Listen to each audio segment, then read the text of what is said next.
कोई स्त्री अकेले ही चरित्रहीन नहीं हो सकती है। एक बार गौतम बुद्ध किसी गांव में गए।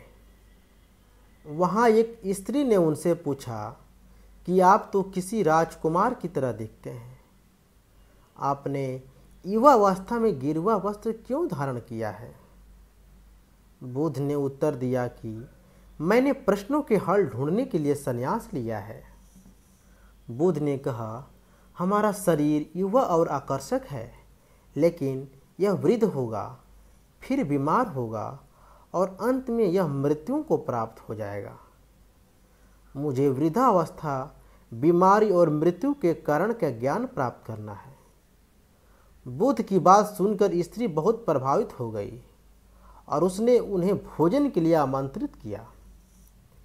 जैसे ही ये बात गांव के लोगों को मालूम हुई तो सभी ने बुद्ध से कहा कि वे उस स्त्री के यहाँ न जाएं, क्योंकि वह स्त्री चरित्रहीन है।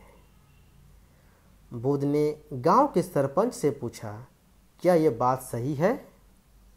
सरपंच ने भी गांव के लोगों की बात में सहमति जताई।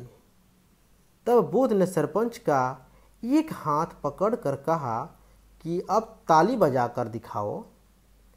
इस पर सरपंच ने कहा कि यह असंभव है, एक हाथ से ताली नहीं बज सकती।